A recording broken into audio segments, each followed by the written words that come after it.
Before we begin, please be aware that this story touches on meaningful themes of family, humanity, and personal responsibility. It is intended to prompt reflection and empathy. If you're not ready for this experience, consider pausing before continuing.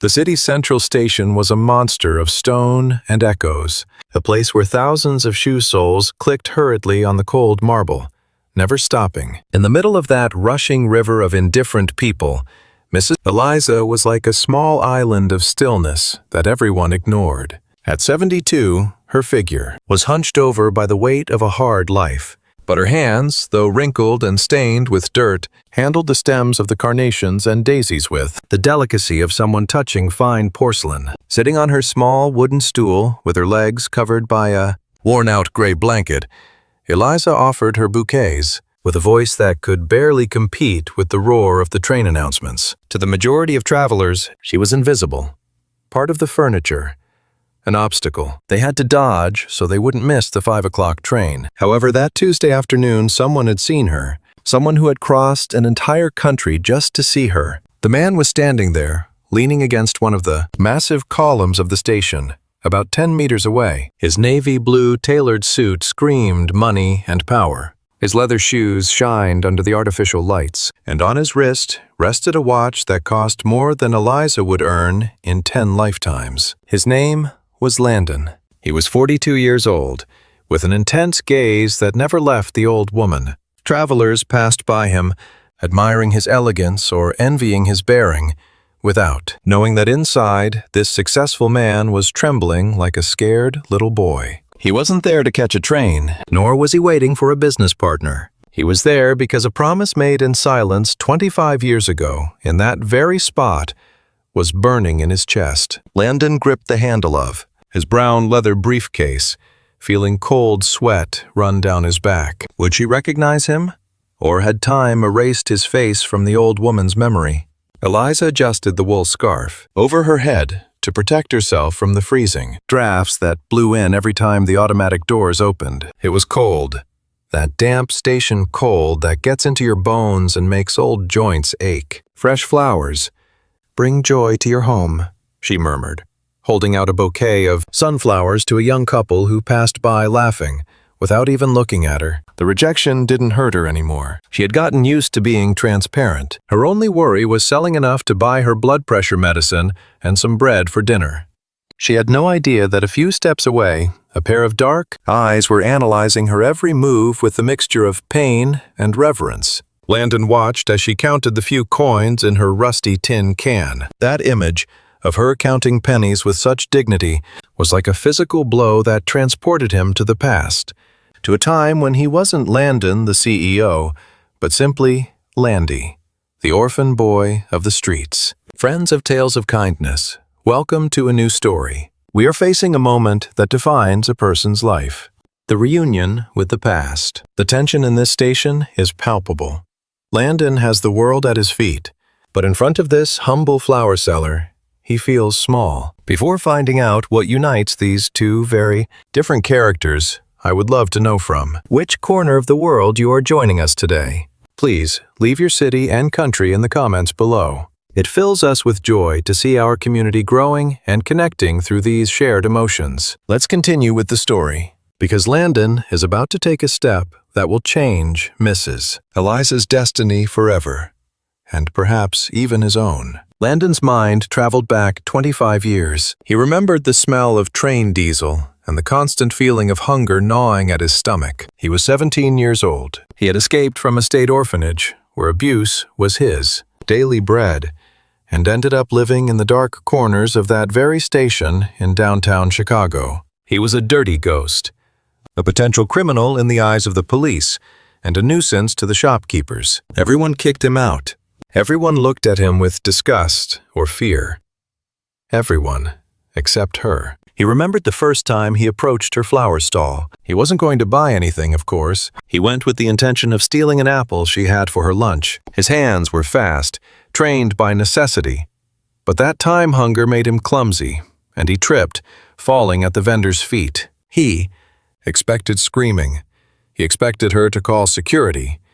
He expected a blow. But what he received was something he had never known. Eliza, much younger back then, but with the same kind gaze, didn't scream. She struggled to crouch down until she was at his eye level. Landon remembered the terror he felt, shrinking away on the dirty floor, waiting for the punishment. But she simply picked up the apple that had rolled across on the floor, wiped it on her apron, and held it out to him. "You must be very hungry to risk yourself like that, son," she had said with a soft voice. There was no judgment in her words, only a deep understanding of human misery. That day, Landon didn't just eat an apple. He tasted the first bit of humanity he'd known in years. From then on, he became her protective shadow. He would carry the heavy boxes of flowers for her. She would share her humble sandwich with him. She told him he had intelligence in his eyes, that he wasn't born to be a station rat. She gave him a name when the world only called him Fief. Back in the present, Landon watched as a security guard approached Mrs. Eliza. His body tensed immediately, a conditioned reflex from his days on the streets. The guard, a bulky man with a nasty look on his face, stood in front of the old woman's small makeshift stall, blocking the light. "How many times do I have to tell you, Grandma?" The guard's voice boomed, echoing in the lobby. "You can't be here. You're in the way. Management wants to clean up the station's image, and well, you aren't helping." Eliza lowered her head in shame and began gathering her flowers with trembling hands. "Just a little longer, officer. It's rush hour. Maybe I'll sell something else," she pleaded. "No more waiting." "Out," the man ordered, lightly kicking one of the water buckets and spilling the liquid onto the marble. Landon's blood boiled. Seeing that humiliation made him physically nauseous. He remembered all the times Eliza had defended him from guards just like this one, standing in front of him like a lioness, saying he was her helper, just so they wouldn't kick him out into the street on winter nights. Now the roles were reversed. The scared little boy was gone. Now, a powerful man stood in his place. Landon pushed off the wall, adjusting the button on his suit jacket. He wasn't going to let that happen. Not anymore. He stepped forward firmly, the sharp click of his dress shoes echoing with authority. People nearby stopped to stare, sensing that something was about to go down. The aura of power radiating from Landon was undeniable. He was the kind of man who didn't ask for permission. He gave orders. "Excuse me, officer," Landon said. His voice was calm but sharp as a scalpel, stopping right behind the guard. The man in uniform spun around, annoyed by the interruption, but his attitude changed instantly when he saw the stranger's impeccable suit and luxury watch. "Is there a problem, sir?" the guard asked, lowering his voice. "Yeah, there is a problem," Landon replied without looking at the guard. Instead, locking his eyes on Eliza, who stared back with confusion and fear, not recognizing him yet. "The problem is that you are harassing this lady and you spilled water on the floor, which is a hazard for people walking by. Is that the security policy of this station? Attacking old ladies?" The guard stammered, taking a step back. "Sir, she doesn't have a permit to sell here. It's the rules." Landon pulled his wallet from the inside pocket of his jacket. It wasn't a gesture of arrogance, but a tool for resolution. "How much is the permit?" he asked, his voice calm but firm. "No, it doesn't work like that, sir. You have to fill out forms," the guard replied nervously. Landon nodded once, then slowly pulled out his phone. "Then let's do this properly," he said. "I'd like to speak with the on-duty station manager right now." The guard hesitated, his confidence draining as he realized this situation was slipping out of his control. "Until we clarify the policy," Landon added evenly, "this lady stays right here." Faced with Landon's unshakable authority, the guard swallowed hard, muttered an apology, and stepped aside without another word. Landon stood there in front of the woman who had saved his life, feeling like his heart was about to beat out of his chest. The moment had come. After the security guard's hasty retreat, a bubble of awkward silence formed around them, isolating them from the station's frantic noise. Mrs. Eliza stood frozen, clutching her half-gathered bouquet of carnations, staring at the polished shoes of the stranger who had just defended her. Her hands were trembling, not just from the cold or age, but from confusion. She wasn't used to kindness, much less such a fierce defense from a man who looked like he owned the world. Slowly, she looked up, scanning his impeccable suit until she reached Landon's face. She didn't see the dirty little boy from decades ago. She saw an intimidating giant. Thank you, sir. You didn't have to bother, she murmured, lowering her gaze quickly, feeling unworthy of such attention. That money you gave him, it's too much. I'll pay you back when I sell the flowers, she added with that unshakable honesty that defined her, searching her empty pockets for a way to pay back a debt she couldn't afford. Landon felt a lump in his throat, seeing her humility intact. Despite the years and the poverty, Eliza was still the most dignified woman he had ever known. He took another step, closing the physical distance. Overcome with emotion, he slowly crouched down until he was squatting right in front of her, ignoring the fact that the dirty station floor might stain the expensive fabric of his pants. He wanted to be on her level, to look her in the eye without towering over her. Selling flowers? Landon asked, his voice soft, trying to hold back the emotion that threatened to break him. Well then, I'd like to buy one. But not just any flower. I want a white carnation, the most beautiful one you've got. Eliza blinked, surprised by the request and by the man's closeness. She searched through her buckets with nervous hands until she found a perfect carnation with spotless petals, and shyly held it out to him. Is it for your wife, sir? She asked, trying to be polite. Landon took the flower, but instead of letting go, his fingers deliberately grazed Eliza's rough hand. That contact, skin against skin, was the trigger. No, it's not for my wife, he replied, holding her gaze intensely. It's for the woman who taught me that kindness can bloom even in the coldest, darkest places. Eliza frowned, confused.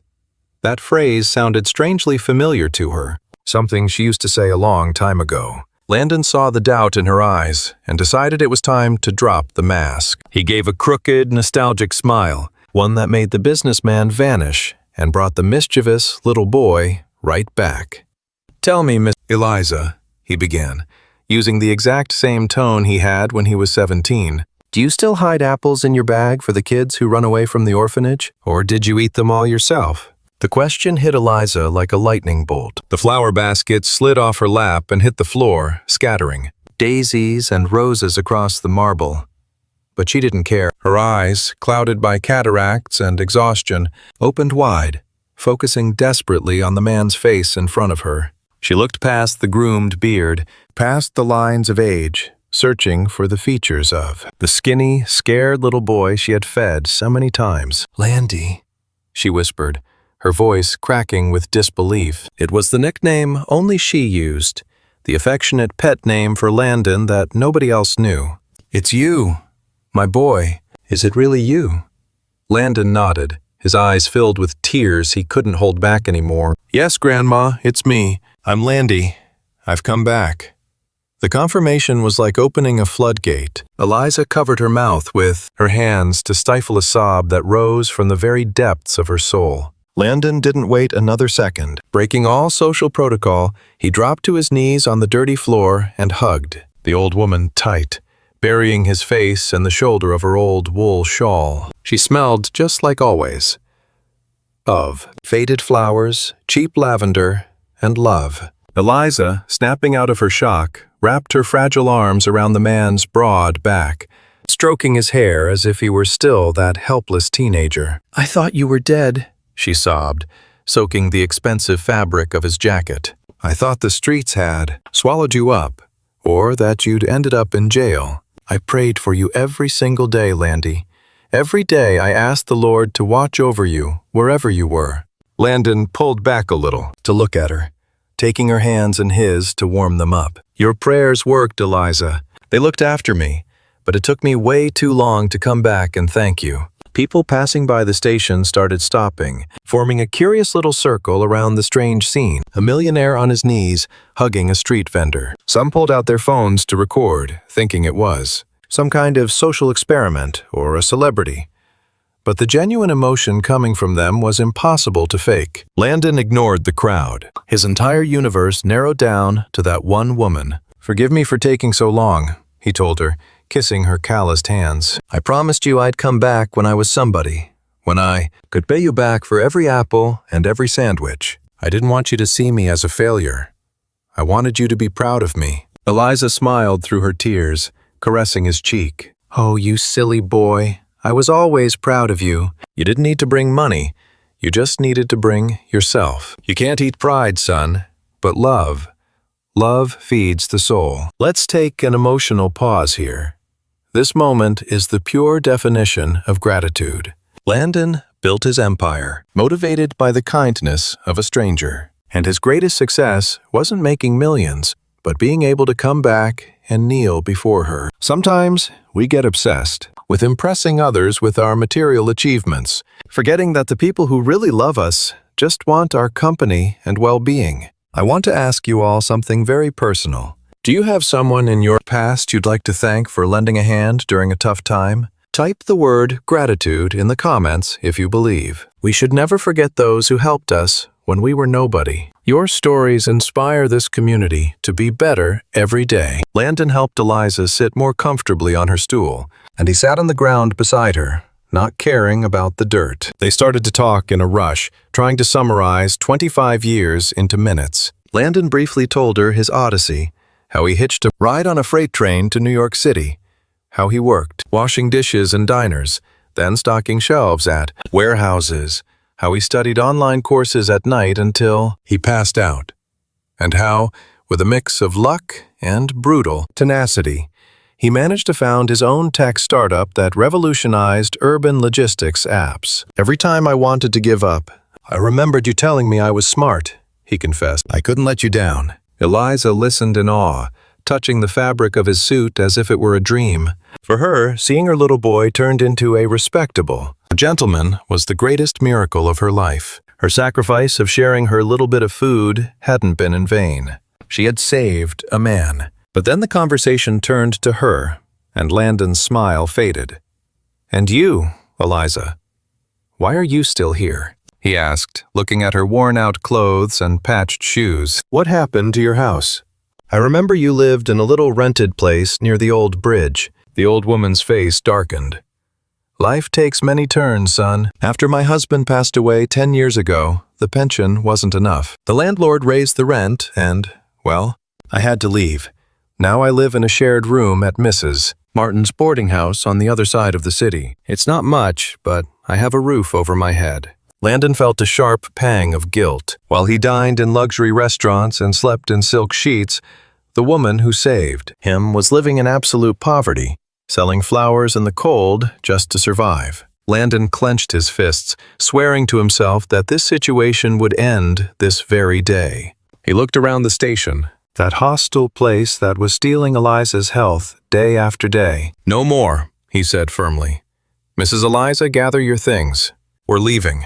She looked at him, scared. "Leaving? Where to?" "I still have to sell these bouquets, Landy. If I don't sell, I can't pay for tonight at the boarding house." Landon stood up, dusting off his knees, and held out his hand to her. "You're not going to sell even one more flower on this cold floor. Today you're coming with me. I've booked a suite at the best hotel in the city, and there's a hot dinner waiting for us. And tomorrow, we're going to fix your life forever. Please, trust me one more time, just like I trusted you when I was 17. Eliza looked at her buckets full of flowers and then at Landon's outstretched hand. Her survival instinct, forged after years of counting every penny, screamed at her that she couldn't abandon her merchandise, that every rose represented a piece of bread for the next day. "But Landy, I can't just leave all this here. It's money invested," she murmured with anguish, clinging to her routine like a life vest. Landon understood immediately. To her, those flowers weren't decoration. They were her life. Without letting go of her hand, Landon pulled out his wallet again and, with a quick and discreet gesture, took out several large bills. He turned toward a group of teenagers watching the scene with curiosity and signaled to them. "Guys," he told them, handing them the money and the flowers. "Hand out all these flowers to the people you see in the station. Tell them it's a gift from Mrs. Eliza, the queen of this place." The young men, surprised and excited, accepted the mission amidst laughter. Landon looked back at the old woman. "Done. All sold.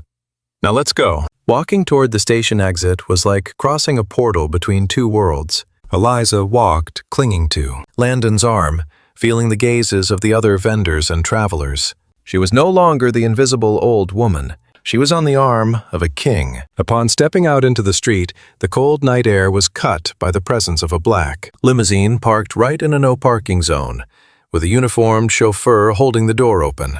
Eliza stopped dead in her tracks, frightened by so much luxury. "Son, I can't get in there. Look at my shoes, my clothes." "I'm going to dirty those beautiful seats," she said, trying to back away. Landon squeezed her hand with tenderness and firmness. "Mrs. Eliza, that car is just metal and leather. You are worth more than everything inside it. If it gets dirty, it gets cleaned. But I won't allow you to walk even one more step in those broken shoes." With gentleness, he helped her in, treating her as if she were American royalty and not a street vendor. The interior of the vehicle was warm and smelled of new leather and citrus. Eliza sat on the edge of the seat, afraid to lean back, with her old bag pressed against her chest like a shield. Landon sat opposite her and poured her a glass of cool water from a crystal bottle. As the car glided silently through the illuminated avenues of Chicago, Landon watched Eliza's hands, those hands that had worked so hard, now trembling over the fine crystal. "How has your life been these years, Eliza?" he asked, wanting to fill the void. She sighed, watching the city lights blur past like shooting stars. "It's been lonely," she said. "When my husband died, I completely lost my way. We never had children, you know. You were the closest thing to a son I ever had. When you left, I was so proud, but my world got very small. I just had my flowers left." They listen, and they don't judge. Hearing about her absolute loneliness broke Landon's heart. They arrived at the city's most prestigious hotel, an imposing building of glass and golden lights overlooking Lake Michigan.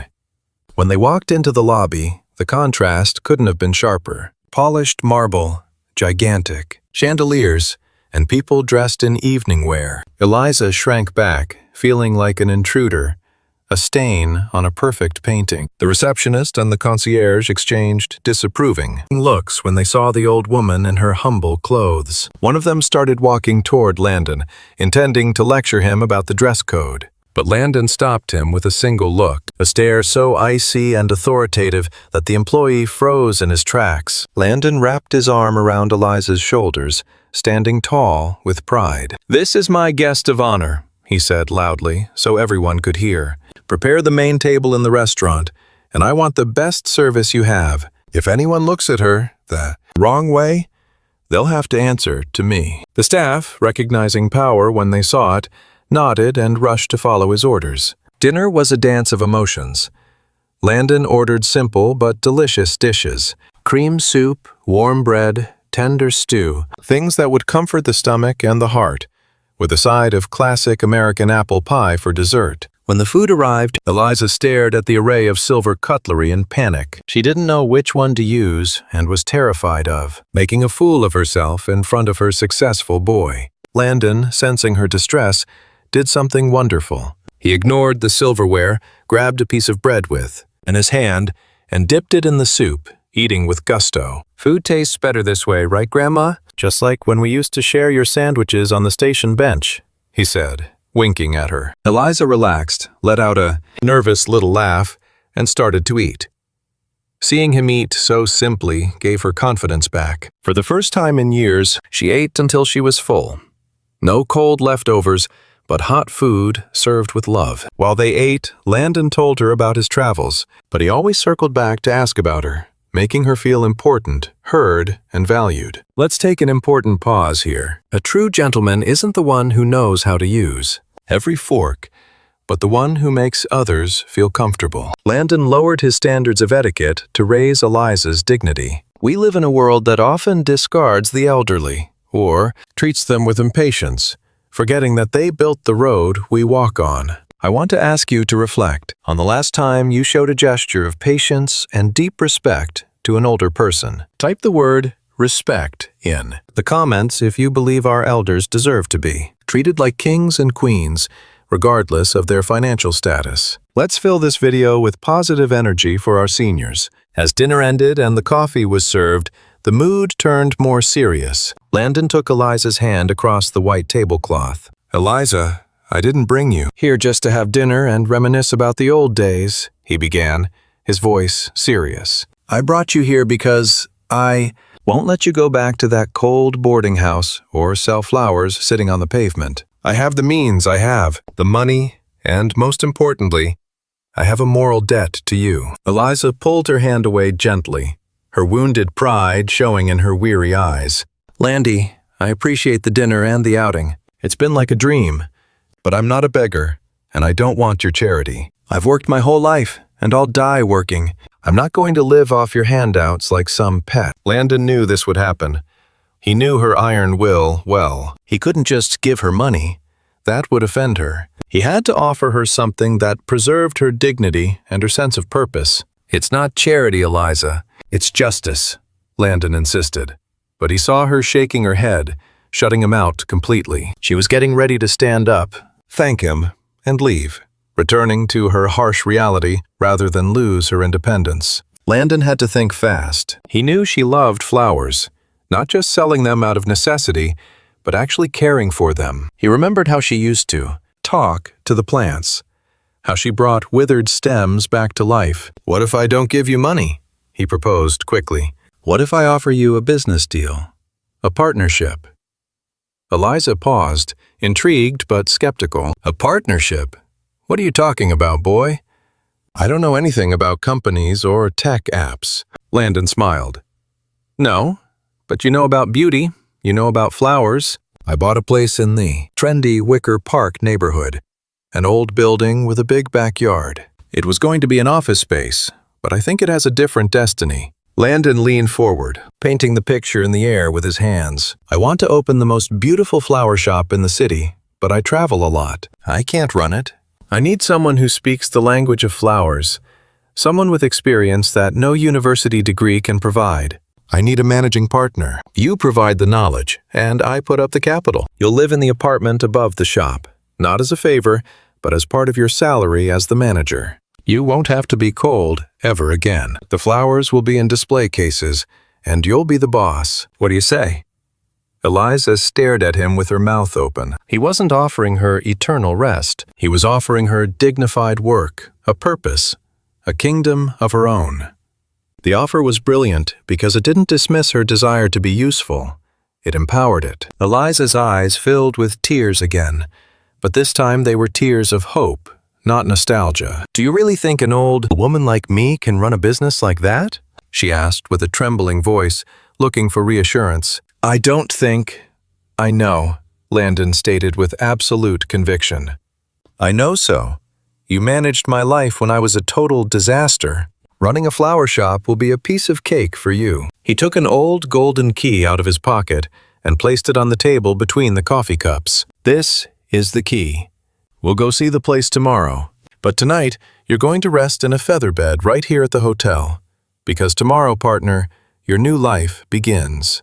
Eliza touched the key with one finger, as if afraid it might vanish. For the first time in 25 years, the future didn't look like a dark tunnel, but like a garden about to bloom. The next morning, Eliza woke up with a start, touching the Egyptian cotton sheets in a moment of panic, thinking she had fallen asleep on a station bench and was going to miss the first train of the morning. But the absolute silence and the golden light filtering through the heavy curtains reminded her this was real. It wasn't a dream. Landon kept his promises. They had breakfast together in the room, her with a shyness that was slowly fading, and him with the energy of a kid on Christmas. Then they headed to the historic city neighborhood. The car pulled up on a cobblestone street in front of an old building, 2 stories high, with an exposed brick facade and huge windows screaming to be cleaned. This is it, Landon announced. The place had that nostalgic charm of something that was once grand and was waiting to be rescued. Much like the classic brownstones in Chicago's older districts, Eliza felt an immediate connection with the building, much like herself. It just needed a little love to shine again. As they walked in, the smell of musty air and dust welcomed them. But Landon saw potential where others saw ruin. The shop will be down here. Look at the height of these ceilings, Eliza. Imagine shelves all the way up, filled with orchids and hanging ferns. he said, gesturing with excitement. Eliza walked slowly, touching the walls, mentally visualizing where she'd put the long-stemmed roses and where the counter for making bouquets would go. For the first time in decades, her mind wasn't counting pennies, but designing beauty. Landon watched her in silence, noticing how she stood taller. She wasn't the defeated old woman from the station anymore. The professional spark had come back to her eyes. "It needs work. A lot of work," she stated with a critical voice, running a finger through the dust on a shelf. "But the light coming through that display window is perfect for African violets." They went up a creaky wooden staircase to the second floor. Landon opened the door, too.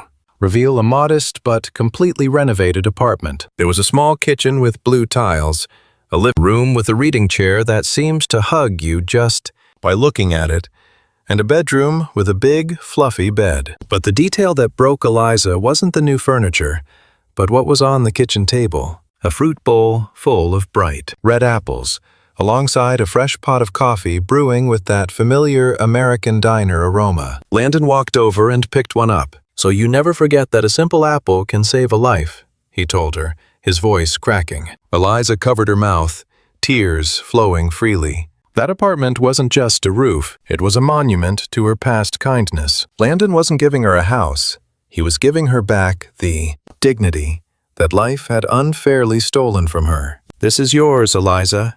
The deed is in your name. No one, absolutely no one, can ever kick you out of here," Landon assured her, handing her a leather folder. Eliza hugged it against her chest, feeling the weight of security for the first time in years.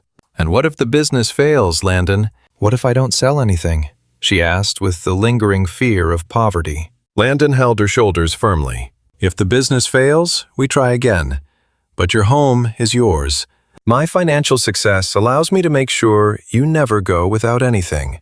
But I know you need the business for your soul, not for your pocket. That is the difference." That distinction changed everything. Eliza took a deep breath, letting out the stale air of 20 years of anguish, and nodded. She was ready.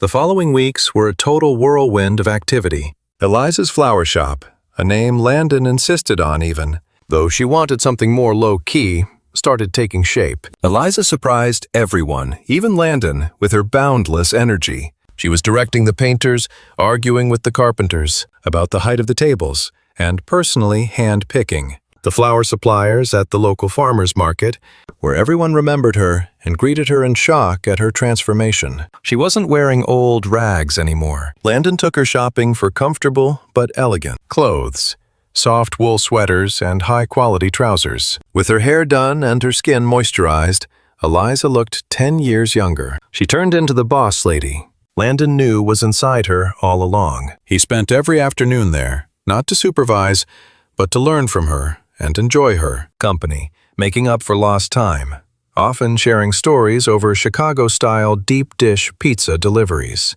Let's pause for a second, too. Think about the concept of home, friends of Tales of Kindness. For Eliza, the apartment isn't just bricks and mortar, it's the end of fear. Have you realized how important it is to have a sanctuary where we feel safe and loved? Many of us take having a warm bed for granted, but for someone who has lived in the cold, it's the greatest luxury in the world. I want to ask you, what makes your house a true home for you? Is it an object, a person, or a feeling of peace? Type the word home in the comments if you believe everyone deserves a dignified place to rest their soul. I'd love to read your definitions of a sanctuary. Let's continue. Because opening day brings a final surprise.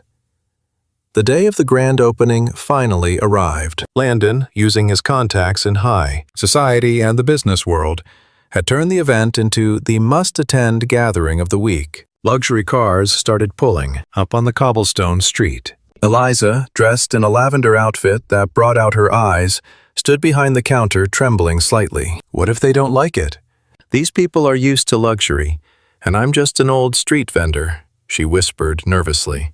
Landon, looking impeccable in his tuxedo, kissed her forehead. You are the rarest and most valuable flower in this garden, Grandma. They have money, but you have class. That's something you can't buy. Just be yourself.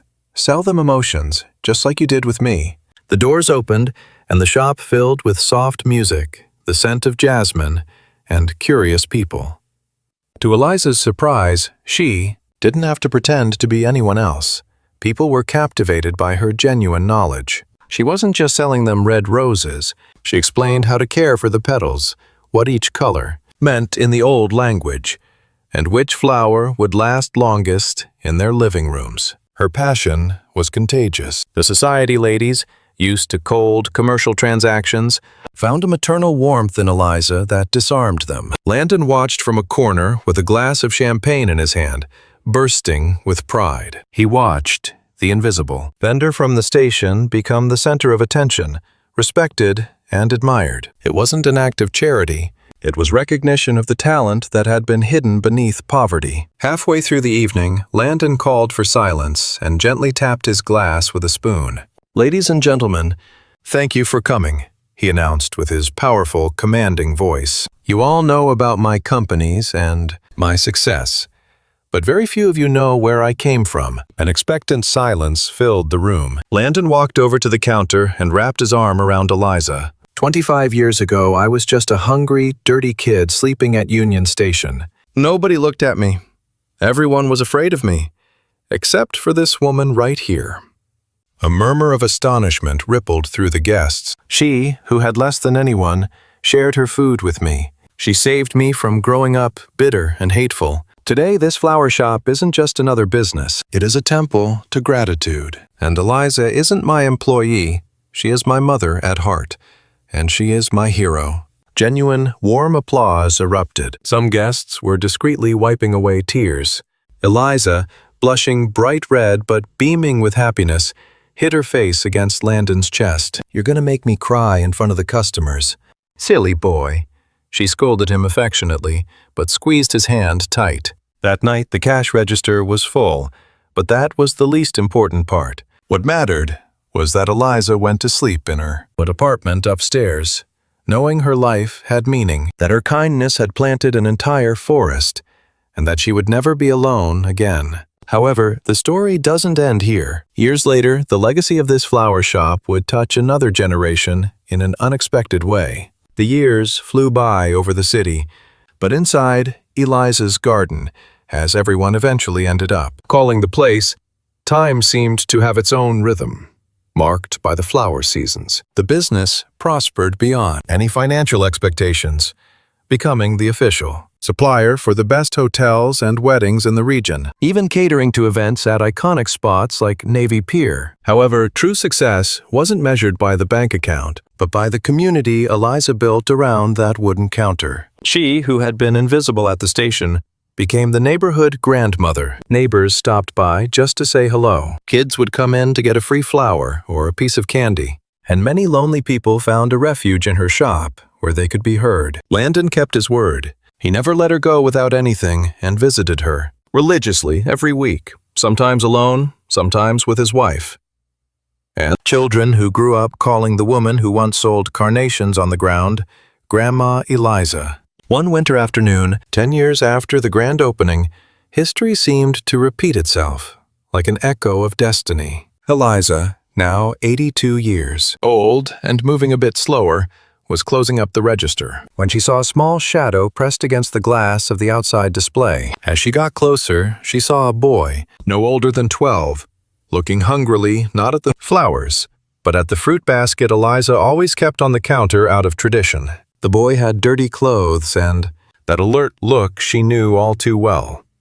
The same look Landon had decades ago. Eliza's heart skipped a beat. She could have called the police or simply ignored him, but the memory of her own salvation was tattooed on her soul. She opened the door, letting in the freezing wind and the shivering boy.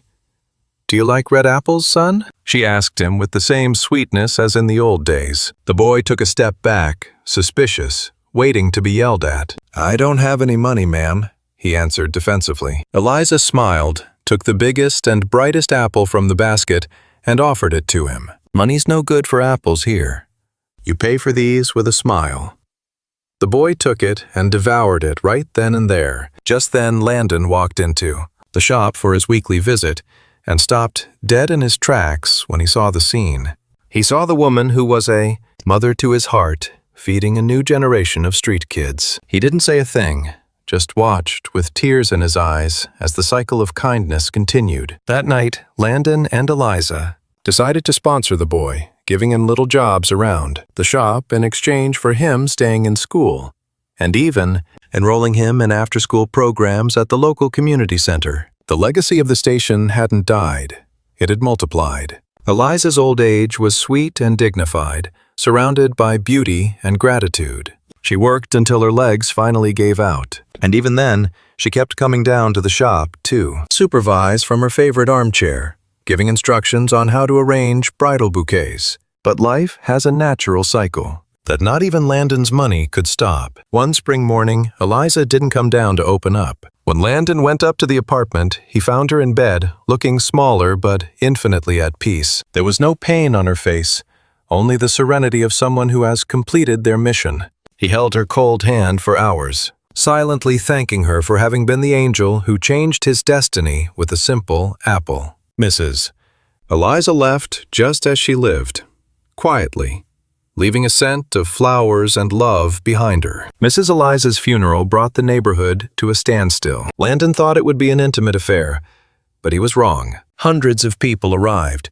The executives who bought orchids, the neighbors, the children who were now adults, and that boy from the shop window, now a young student. The church was overflowing with flowers. There wasn't a single empty space without a rose or a lily. Everyone wanted to say goodbye to the woman who taught them that dignity has no price. Landon went up to the pulpit with a broken heart, but a full one. "Many of you knew her as the florist," he said with a steady voice. "I knew her as my savior. Eliza didn't give me life, but she taught me how to live it. Her legacy isn't this business, but the lesson that no one is too poor to give, nor too rich to need help." After the burial, the will was read.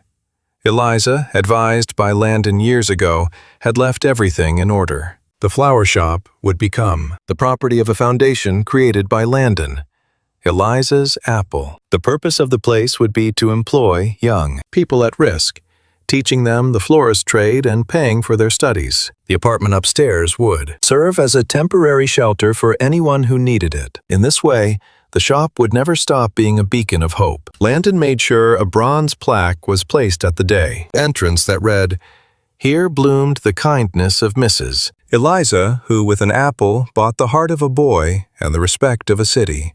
Family of tales of kindness. We've reached the end of this emotional journey. The story of Eliza and Landon leaves us with an immense truth. A small act of kindness, like giving away a piece of fruit or defending someone helpless, can create ripples that last for generations. Never underestimate the power of extending a hand to a stranger. I want to ask you for one last reflection. Do you think the world would be different if we all applied Eliza's philosophy? Please leave a comment with the word kindness if you've been inspired. Honor this legacy by promising to do an act of kindness this week, no matter how small. Let's fill the world with light, one gesture at a time. Today, if you visit the city, you'll see that Eliza's garden is still open. She isn't there physically anymore, but her spirit is felt in every corner. On the counter, there's always a basket full of red apples with a sign that says, "Free for anyone who's hungry." Landon, now an older man with graying temples, sometimes stops by there, takes an apple, and sits on the bench across the street, closing his eyes to remember the scent of lavender and the sound of the train station. He knows that as long as that shop exists, Eliza will never truly die. She lives on in every young person who finds an opportunity there, and in every flower given with love. And so, the man who returned a millionaire discovered that his greatest fortune wasn't in his bank accounts, but in having the chance to say thank you in time. Eliza died knowing she was loved, and Landon lived knowing he was forgiven for his past. The train station is still full of rushing people, but now, when someone sees a humble person selling in a corner, maybe, just maybe, they'll stop to look them in the eyes, remembering that inside every invisible human being, there might be a hero waiting to be discovered. Thank you for joining us in this story of filial love and redemption. At Tales of Kindness, we believe that real stories are the ones that touch the soul and transform us. If you cried, smiled, or were moved by Eliza and Landon, don't forget to subscribe, like, and share this video with someone who needs a hug for their heart. Remember, wealth isn't what you have in your pocket, it's what you leave in the hearts of others. Until the next story.